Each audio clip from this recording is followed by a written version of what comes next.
378쪽입니다. 신약 성경 378쪽 베드로전서 2장 6절부터 10절까지 보겠습니다. 제가 한 절 교독하겠습니다. 성경에 기록되었으되 보라 내가 택한 보배로운 모퉁이 돌을 시온에 두노니 그를 믿는 자는 부끄러움을 당하지 아니하리라 하였으니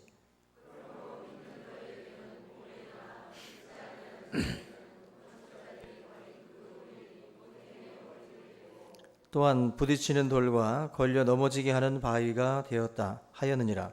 그들이 말씀을 순종하지 아니하므로 넘어지나니 이는 그들을 이렇게 정하신 것이라.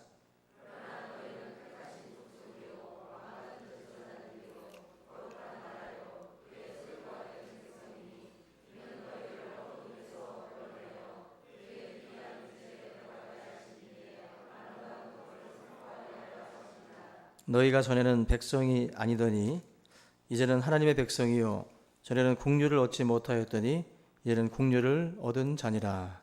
아멘. 할렐루야. 네, 오늘은 아름다운 덕을 선포하는 사명이라는 제목으로 말씀 나누겠습니다.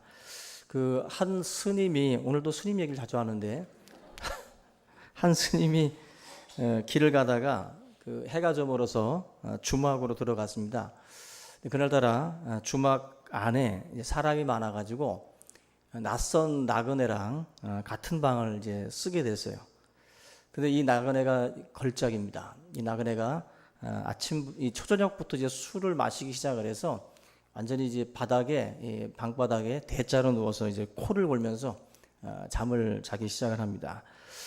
원래 평소에 조용한 이 산사에서 지내던 스님이기 때문에 거슬리는 거예요. 잠을 자야 되는데 계속 거슬려서 잠을 제대로 청하지 못했고 결국 아침에 제대로 잠도 못 잔 상황에서 이제 일어나서 이제 길을 떠나게 됩니다.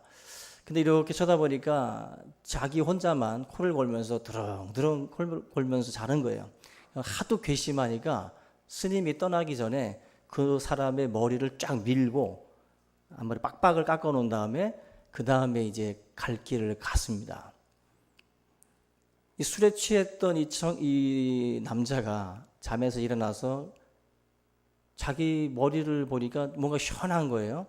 그래서 이렇게 만지면서 하는 말이 있어요. 중은 여기 있는데 나는 어디 있지? 하는 말을 하더랍니다. 분명히 중이 같이 잤는데 중은 여기 있는데 나는 어디 있느냐.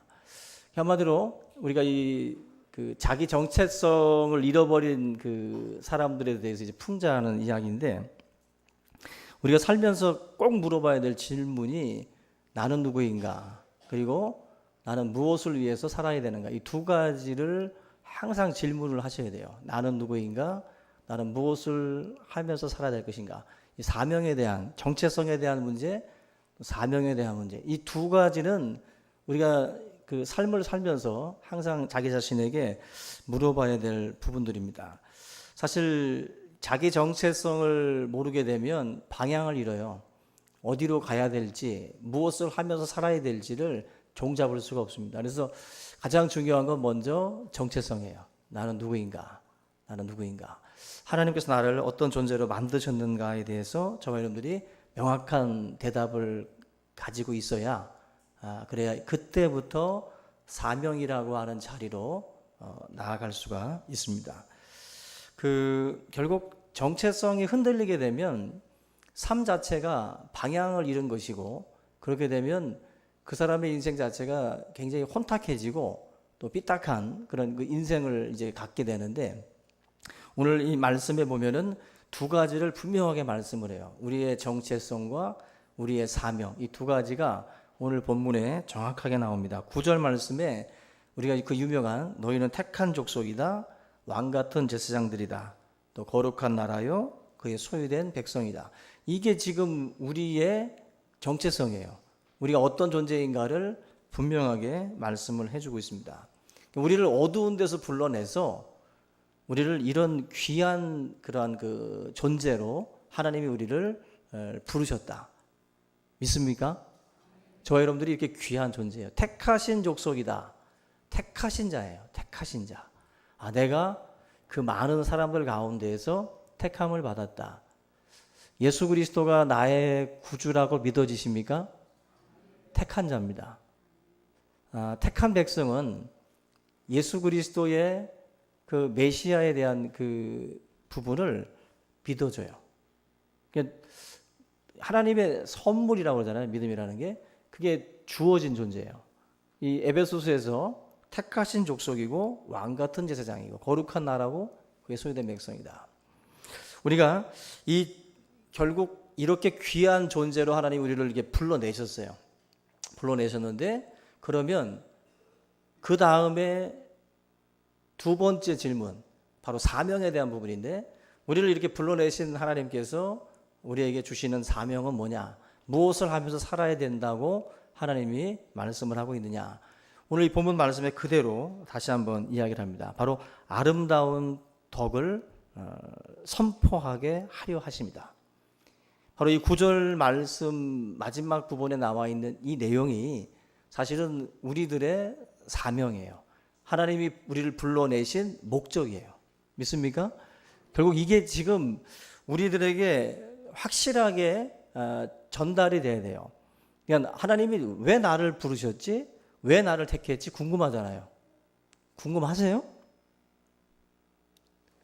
제가 괜한 거 알려주는 것 같아요, 지금. 궁금하지도 않은 걸. 근데 이 궁금하셔야 돼요. 자기에게 암시하세요. 궁금해야 된다. 여러분들 궁금해야 돼요. 나를 왜 불러줬지? 많은 사람들 중에 나를 왜 택했지? 내가 어디가 잘나서, 어디가 그렇게 뛰어나서 나를 불렀지? 찾아보면 없습니다. 찾아보면 없고, 우리보다 뛰어난 사람 밖에 많습니다. 우리보다 지혜로운 사람 밖에 또 많습니다. 그런데 하나님이 우리를 불러내셨어요. 불러내신 목적을 성경에서 분명하게 딱 정리해 줍니다. 어떤 막연하게 우리가 추측해서 찾아가는 삶이 아니에요. 여러분들, 우리 삶의 사명은 내가 어림짐작으로 추측해서 가는 길이 아니라 성경에 명확하게 우리에게 제시해 주고 있어요. 그래서 이거는 목사가 성도에게 굳이 이렇게 알려주지 않아도 우리가 성경을 살펴보면 우리가 알 수 있는 선명한 진리예요. 선명한 진리. 이 부분이 저와 여러분들에게 주신 분명한 사명이에요. 그래서 우리가 이 아름다운 덕을 선포한다라는 게 뭐예요? 아름다운 덕이라는 것은 하나님의 속성이에요. 하나님의 덕. 하나님의 그러한 아름다움과 하신 일들, 이러한 그 이야기들을 선포하는 것이 우리들의 사명이라는 것입니다. 그런 점에서 선교나 전도 이런 것들을 우리가 주님의 지상명령, 위대한 사명이라고 말씀을 하는 이유가 바로 이 베드로전서의 말씀에서도 보면 이게 우리들의 어떻게 보면 가장 중요한 사명이기 때문에 예수님이 떠나시면서도 바로 이 지상명령을 우리에게 주고 떠나신 거예요.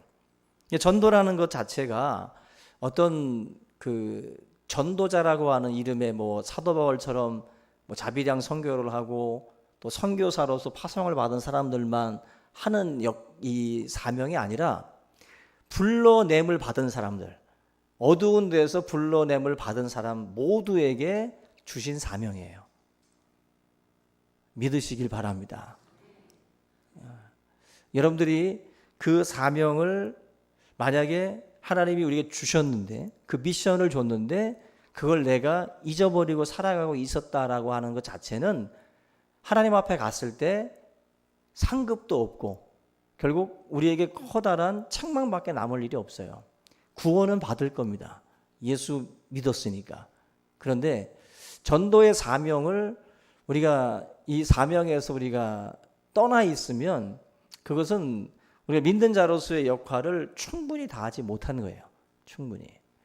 오늘 저와 여러분들이 예수님께서 이 땅에 오셔가지고 하셨던 말씀들을 하나하나 보게 되면 이 전도라는 것이 얼마나 귀한 것인지를 알게 되는데, 우리 요한복음 4장을 한번 같이 찾아볼게요.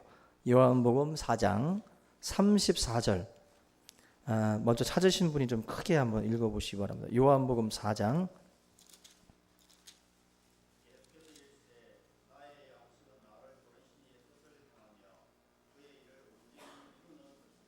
예. 나의 양식은 나를 보내신 이의 뜻을 행하며 그의 일을 온전히 이루는 것이다. 그러니까 주님의 어떤 그 에너지, 주님이 그 힘을 얻는 것은 아버지의 뜻을 행하는 거예요. 아버지의 뜻. 아버지의 뜻이 뭡니까? 아버지의 뜻은 아침에도 말씀을 드린 것처럼 잃어버린 영혼들을 찾아 나가는 거예요. 예수님께서 제자들한테 나를 따라오너라 내가 너희로 사람을 낚는 어부가 되게 하리라. 예수님이 제자 삼는 목적도 사람을 낚는 어부가 되게 하기 위해서라 그러죠. 이 말은 전도죠. 전도를 위해서 내가 너희들을 제자로 불렀다라는 거예요. 인자가 온 것은 잃어버린 자를 찾아 구원하기 위해서 왔다 그랬어요. 예수님이 오신 목적이 사단을 멸하고 또 잃어버린 자들을 찾기 위해서 오신 거예요. 그러니까 결국 주님의 목적, 이 땅에 오신 목적, 제자를 선택하시는 목적, 모든 목적이 잃어버린 자를 찾는 거예요. 그래서 이 전도라고 하는 것이요, 교회는 제가 목회를 하면서 그런 얘기를 들어요. 그 가끔 뭐 신학을 하는 그 신학생들이나 뭐 이런 그 뭐 부교육자들 얘기를 들어보면 그 제자 훈련이라든지 이런 그 성경 공부 프로그램들을 많이 공부를 하고 준비를 많이 합니다. 많이 준비를 해서 이제 목회 이제 시작하기 전에 나름대로 이제 그런 것들을 준비를 하는데, 근데 가장 중요한 게 뭐냐면 생명을 구원하는 일이에요. 전도가 제일 중요해요. 왜냐하면 전도가 되어지지 않으면 이 성경 공부 프로그램은 그냥 일회로 끝나요. 일회로. 그냥 아무리 준비를 하고 있어도 생명을 구원하는 일이 멈추게 되면 그건 끝나버리는 거예요. 교회는. 가장 중요한 건 생명을 살리는 전도입니다. 전도가 돼야 새로운 생명이, 그 산부인과는 새 생명이 태어나니까 병원 분위기가 밝습니다. 거기는 막 지나다니는 사람들도 아기가 태어났기 때문에 밝아요. 교회는 새로운 영혼들이 태어나는 역사들이 많아야 돼요. 그죠? 옆에 봤는데 어제 그 사람이야. 작년에 봤던 그 얼굴이 또 있고 감사하지요. 안 떠나신 것도 감사한데 새로운 생명도 자꾸 보여야 되는데, 부흥하는 교회는 이름을 못 외워. 서로 너무 많아서. 근데 부흥이 안 되는 교회는 손바닥만 하니까 다 외우죠. 우리 교회는 이름을 외우나요? 서로? 부흥 때문에 외운 것 같지는 않고. 여러분들, 우리 교회가 새 생명의 역사가 많이 나타나야 돼요. 그러려면 우리 마음이나 생각 속에 전도에 대한 그 인식이 기본적으로 좀 자리를 잡아 있어야 돼요.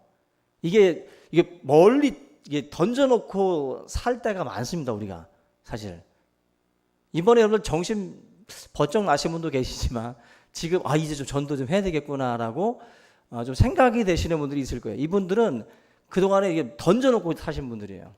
이제서야 하나님의 말씀에 전도라는 게 있구나. 내 삶에 전도라는 걸 해야 되는구나. 예수님이 이 땅에 오셔서 했던 일들이 바로 이런 거였구나. 부활하시고 나서 외치신 것도 너희는 모든 족속으로 제자를 삼아서 아버지와 아들 성령의 이름을 세워줘라. 떠나시면서도 오직 성령이 너희에게 임하시면 너희가 권능을 받아서 나의 증인 된다. 결국 죽었다가 부활하시고 난 뒤에도 하신 말씀이 전도였고요. 승천하시기 직전에 마지막으로 말씀하시고 떠날 때도 전도였어요. 이 말은 예수님이 이 땅에 오셨던 그 인생의 목적을 그대로 그분도 사셨고 또 우리들에게도 그 삶을 위임하고 떠나는 거예요. 이제 예수님은 떠났고 예수님의 사역이 교회로 이제 위임됐어요. 그래서 교회가 예수님이 가르치고 선포하고 치유했던 사역을 교회가 감당을 합니다. 근데 그 교회 속에 소속되어 있는 또 다른 성전, 또 다른 교회인 우리가 바로 예수님의 발자취를 따라가는데, 주님의 발자취를 이렇게 복음서를 따라가다 보면 주님이 도대체 어디를 그렇게 다니셨을까? 주님이 뭘 하고 3년을 지냈을까? 다녀보면 전도예요. 우리의 일생을 쫓아가 보면 그 사람의 삶이 나오듯이 예수님의 발자취를 따라가 보면 그분이 삶의 중심에 결국 전도가 있었다라는 것을 알 수 있어요. 근데 우리는 사실 삶의 한 변두리 쪽에 이 전도라는 것이 자리를 잡았지, 중앙에 이 전도가 내 인생의 중심에 있지는 않습니다. 대부분이. 예전에 뭐 김기동 집사라든지 이런 분들은 은혜 받고 난 뒤에 뭐 이렇게 공원이나 이런 데서 뭐 열 몇 시간씩을 전도했다고 그래요. 그 뭐 육군 사관학교 나와가지고 뭐 그랬던 분이 지금 목사님 됐어요, 이분이. 한마디로 이게 그 복음에 대한 열정이 결국에는 이제 목회자로서 이제 헌신을 하게 되는데, 이해할 수가 없잖아요. 어떻게 열 몇 시간씩 그 공원에 가가지고 그렇게 계속 전도를 할 수 있을까? 근데 몇 년간을 그 사역을 감당을 하다가 결국 이제 하나님의 은혜 가운데 이제 집회를 다니고 고구마 전도왕이라고 하는 또 타이틀로 많은 교회에 또 유익을 끼치고 또 목사로서 또 헌신하고, 그 삶의 이렇게 딱 중앙에 전도라고 하는 것이 그 인생의 자리를 잡은 거예요. 저와 여러분들에게도 이 전도가 삶의 변두리 쪽에 있지 않고 이 삶 속에 중앙에 좀 자리 잡을 수 있기를 주의 이름으로 부탁을 드립니다. 택시를 타면 전도하세요. 차 없는 분들 말씀하는 겁니다. 자가 운전하시는 분들은 뭐 택시 탈 기회가 별로 없을 텐데, 택시를 타면 택시기사들한테 복음을 소개하고 또 만나는 사람들에게 복음을 좀 제시할 수 있어야 돼요. 근데 그 자체가 어려운 분들이 많습니다. 여러분들이 입이 열리면 봉인 풀리듯이 막 나올 수 있는데, 요게 터지기가 힘들어요. 이게 한번 터지면 그때부터 뭐 거침이 없을 수 있는데, 그게 안 터지는 게 문제예요. 저희들이 입술을 열어서 전도하셔야 돼요. 근데 7 집사를 왜 선택을 했죠? 초대교회에서 12 제자라든지 이런 사람들이 말씀을 제껴두고 이 구제라든지 이런 사역에 너무 이렇게 빠지니까 7 집사를 선택을 해서 그 구제에 대한 이 부분들, 이런 재정에 대한 부분들을 관리하게 맡겼어요. 그런데 성경을 보세요, 여러분들. 7 집사가 구제의 어떤 그런 일들을 책임지고 나름대로 했지만, 스데반, 빌립 이런 집사들이 뭘 했는지 사도행전을 보면 전도했어요. 그분들의 역할이 단순히 교회 관리가 아니에요. 다시 말하면 집사든 장로든 목사든 누구든 간에 어두운 데서 불러냄을 받아서 어떤 역할 하나를 우리가 맡고 있다고 해도 그거는 하나의 부분이에요. 그건 누구든지 간에 성가대를 하든 교사를 하든 찬양대를 하든 뭐 주방에서 일하든 뭘 하든 그 일은 하나님의 일 가운데의 하나예요. 그리고 나서도 모든 직분자들에게 있어서 위임된 그 일이 뭐냐면은 전도예요. 그래서 빌립 집사, 스데반 집사가 그 교회, 초대교회의 재정을 관리하고 구제 사역을 책임졌지만 광야를 다니면서 복음을 증거하는 일들을 감당을 했어요. 이 말은 결국 우리 모두에게는 이게 하나의 빚진 자의 심정처럼 바울이 말을 했잖아요. 빚진 자의 심정으로 이 복음을 전했다라고. 우리 여러분들이 하나님 앞에 어떠한 직을 받았든지 항상 하나님 앞에 믿는 자로서 복음 전하는 그 일의 그 책무를 우리가 저버리지 않기를 주님의 이름으로 부탁을 드립니다. 그 초대교회 성도들은 굶어 죽을 각오, 얼어 죽을 각오, 맞아 죽을 각오를 하고 전도자의 삶을 살았다고 그래요. 영어로도 여러분들 순교자가 마터라고 해요. 마터. 근데 이제 이게 헬라어의 증인이라는 단어가 마루투스라는 단어입니다. 마루투스. 근데 그 마루투스에서 이 증인이라는 이 단어에서 마터라고 하는 영어 그 순교자라는 단어가 나와요. 결국 증인과 순교는 니꼬로 같아요. 초대교회 당시에 증인의 삶을 산다는 것은 곧 순교를 의미했어요. 순교를. 그래서 이 두 단어가 같이 가요. 같이. 그래서 우리가 신앙생활을 할 때 믿는 것과 증인되는 것을 구분하면 안 돼요. 예수를 믿는 것과 증인의 삶을 사는 건 연결되어 있는 것이지 이게 따로 국밥이 아니에요. 다 붙어 있는 거예요. 그래서 당신이 예수를 믿는다면 당신은 증인이라는 거예요. 증인. 증인이 돼야 된다는 거예요. 증인이. 결국 순교의 길을 걸어갔던 그 많은 사람들은 다 증인의 삶을 살았기 때문에 그 죽음이 왔어요. 그 죽음이. 우리에게 하나님께서 주시는 이 책무가 바로 이건데, 지금 현재 교회와 성도의 가장 큰 문제가 바로 여기에 있어요. 믿는 것과 증인의 삶을 사는 것, 이걸 지금 분리하고 있어요. 전도는 특별한 사람들만 하는 것처럼 생각을 할 때가 많이 있습니다. 그러나 전도는 특별한 사람이 하는 게 아니에요. 뭐 무당됐다가 무당이었다가 뭐 중이었다가 예수 믿는 사람들이 간증하고 다니면서 전도하는 게 아니라 누구나 예수를 믿는다면 증인의 삶을 사셔야 돼요. 그게 바로 우리들의 책임이에요. 그래서 여러분들 이 전도자의 삶을 살기 위해서 여러분들이 여러 가지가 필요한데 희생이라고 하는 것을 항상 생각하고 사셔야 돼요. 전도자가 되려면 생활 속에서 전도 대상자들한테 내가 희생하고 내가 무언가를 베풀고 나누고 이런 것들을 전혀 생각하지 않으면 전도 안 돼요. 이번에 해피데이 그 선물도 여러분들 50% 제가 이제 여러분들 개인 부담 시키고 50%를 뭐 해피데이 헌금해서 이제 재정에서 지원을 해서 보조를 해드리는데, 왜 그러냐면은 전도라는 것은 사실 100% 자기가 하긴 해야 돼요. 100% 자신이 전도 대상자를 위해서 10만 원이든 100만 원이든 1000만 원이든 내가 쏟아 부을 생각을 해야 돼요.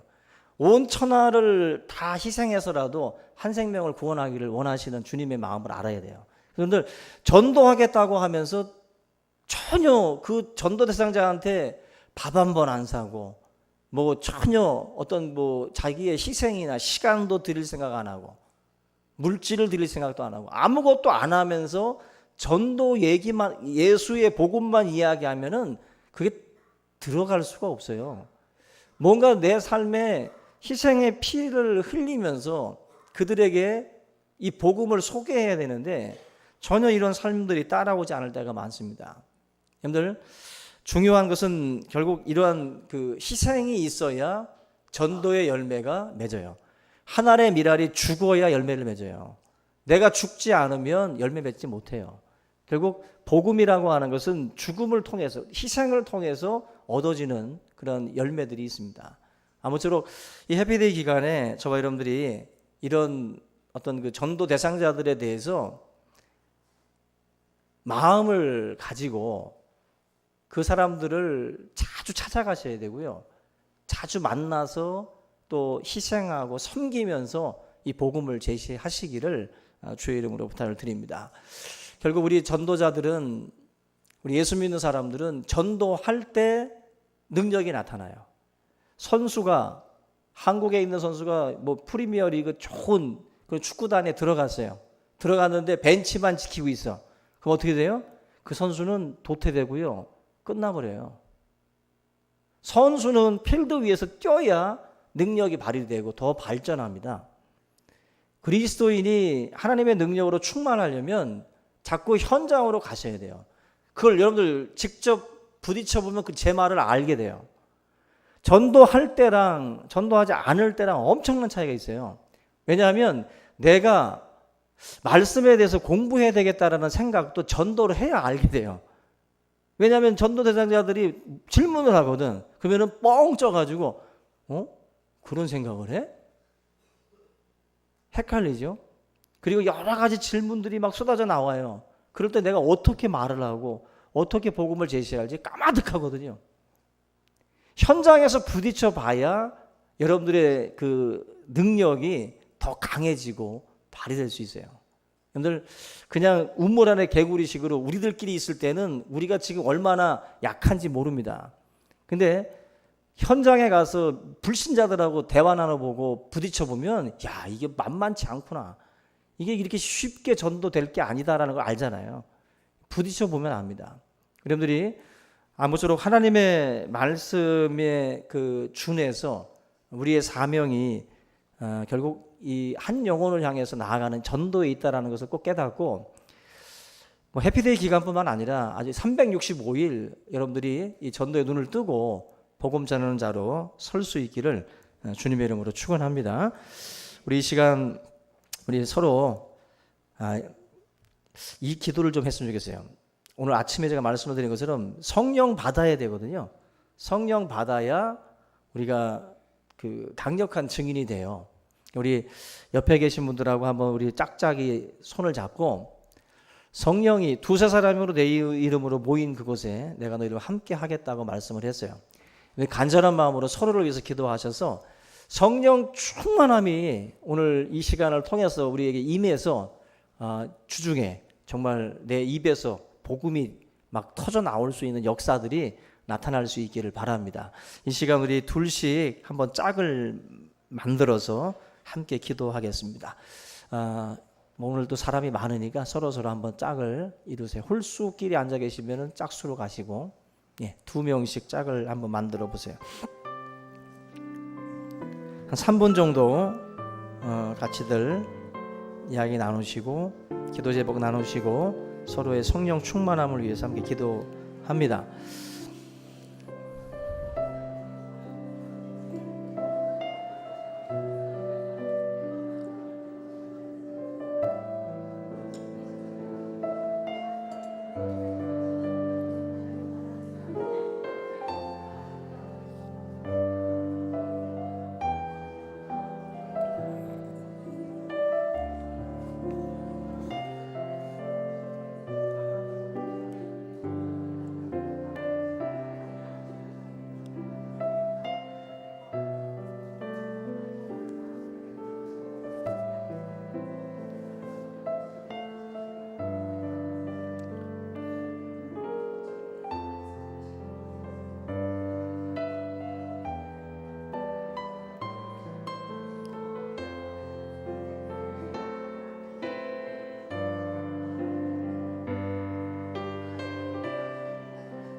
우리 30초만 더 드릴게요.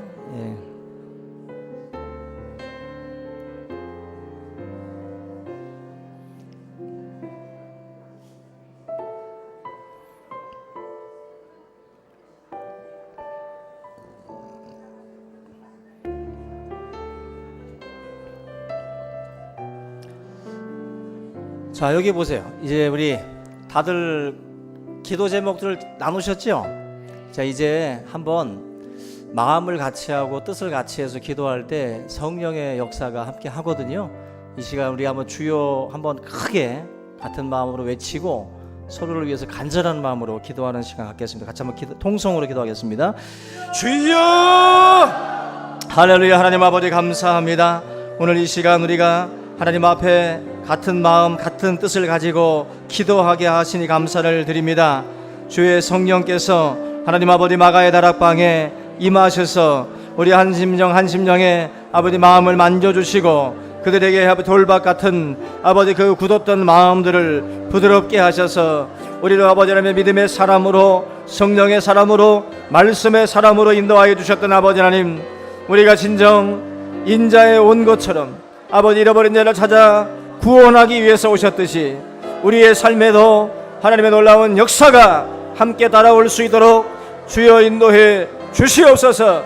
살아계신 아버지 하나님이여, 성령께서 말씀하시고 성령께서 이 시간 우리의 마음을 만져 주시옵소서. 우리의 아버지의 굳은 마음들을 부드럽게 하시고 하나님이여, 성령의 역사가 우리 안에 임하게 하여 주시옵소서. 하나님의 마음이 아버지 가운데 전달되어지게 도와주시고 우리가 강력한 그리스도의 증인으로서의 삶을 살아갈 수 있도록 하나님께서 역사하여 주시기를 주여 간절히 바라옵곤 합니다. 우리가 기도하게 하여 주시고 말씀 안에서 외치게 하시고 하나님의 복음 안에서 아버지 기도하며 나아갈 수 있도록 우리를 성령으로 새롭게 하여 주시옵소서. 믿음으로 기도하게 하여 주시고 말씀 안에 아버지 영광 받아 주시옵시기를 간절히 바라옵곤 합니다. 우리를 변화시켜 주시옵소서. 우리를 성령의 사람이 되게 하여 주시옵소서. 우리를 말씀의 사람이 되게 하시고 우리를 은혜의 자리로 아버지 그 자리로 인도하여 주시옵소서. 하나님 기도하게 하여 주시고 우리가 부르짖게 하시고 간구하게 하여 주시옵소서. 우리가 간구하고 부르짖어 기도할 때에 성령께서 우리의 마음을 뜨겁게 하시고 성령께서 우리의 생각을 변화시켜 주시고 우리의 마음을 아버지의 영으로 충만케 하여 주시옵소서. 하나님 아버지여, 세상을 향해 나아갈 수 있는 힘을 주시옵소서. 내 친구를 향해서, 내 가족을 향해서, 내 지인들을 향해서, 내 동료들을 향해서 나아갈 수 있는 힘을 주시옵소서. 하나님 복음의 능력을 주시옵소서. 입술을 열 수 있도록 힘을 주시고 마음을 열어 주시옵소서. 담대하게 하여 주시옵소서. 주님의 증인으로서의 아버지 능력들을 우리가 부여받기를 원합니다. 교육으로 되지 아니하며 능으로 되지 아니하고 힘으로 되지 아니하며 오직 주의 신으로 가능하다고 말씀하셨사오니 하나님이여 이 시간 주의 성령이 임하셔서 우리를 사로잡아 주시옵소서. 우리를 성령으로 사로잡아 주시고 우리를 말씀으로 아버지 은혜로 사로잡아 주시옵소서. 권능으로 역사케 하여 주시옵시기를 하나님 아버지 간절히 바라옵고나오니 주여 새롭게 하여 주시옵소서. 우리를 믿음의 사람으로 만들어 주시옵소서. 우리를 은혜의 사람으로 만들어 주시옵소서. 권능의 사람으로 만들어 주시옵소서. 하나님 아버지 담대함을 가지고 복음을 위해서 든 주님의 제자들과처럼 우리의 삶에 하나님 아버지 부끄러움이 사라지게 하시고 복음이 구원을 주시 하나님의 능력이 됨을 깨닫게 하여 주셔서 우리가 담대함을 잃지 아니하고 하나님의 이 복음을 전하는 자로 주여 승리할 수 있도록 하나님 아버지 함께해 주시옵소서. 믿음으로 역사하여 주시기를 원합니다. 성령으로 역사하여 주시기를 원합니다. 오 아버지 하나님이여, 아버지 하나님이여, 르칼레데바 가바레데바 가야레데바 예수의 이름으로 하나님 아버지 역사해 주시고 은혜로서 우리 아버지 하나님께서 우리를 사로잡아 주시옵소서. 성령의 역사로 우리 각자의 심령들을 하나님께서 새롭게 하여 주시옵시기를 아버지 간절히 바라옵곤 합니다. 우리의 마음이 하나님의 영으로 충만케 하시고 하나님의 마음으로 아버지 채워질 수 있도록 인도하여 주시옵소서. 하나님 우리의 생각에 부정적인 마음과 아버지 하나님이여 영혼에 대한 무관심에서 아버지 우리가 정말 변화되게 도와주시고 저들을 불쌍히 여기고 그 아버지 하나님이여 방황하는 영혼들을 향해서 우리의 아버지 몸을 또한 그들에게 향할 수 있도록 하나님 인도해 주시옵소서. 우리의 입술이 열려지기를 원합니다. 하나님이여 우리의 마음의 문이 열려지기를 원합니다. 아버지 성령께서 역사하여 주시옵소서. 오 주여 감사합니다. 영광 받아 주시옵소서. 우리의 마음속에 하나님을 세워 주시옵소서. 하나님 감사합니다.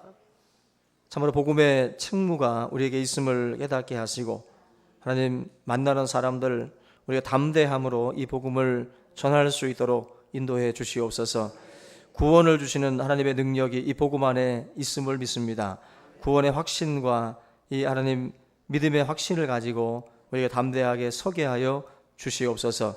어디에 있든지 누구를 만나든지 담대하게 하시고 하나님 이 복음으로 말미암아 그 영혼이 생명을 얻고 또 어두운 데서 빛 가운데로 인도함을 받는 줄 믿사오니 언제나 하나님 소망의 이 메시지를 세상 가운데 선포하는 주의 증인이 다 될 수 있도록 인도해 주옵소서. 모든 것 주께 감사를 드리며 예수님의 이름으로 기도하옵나이다. 아멘. 주기도문으로 예배를 마치겠습니다.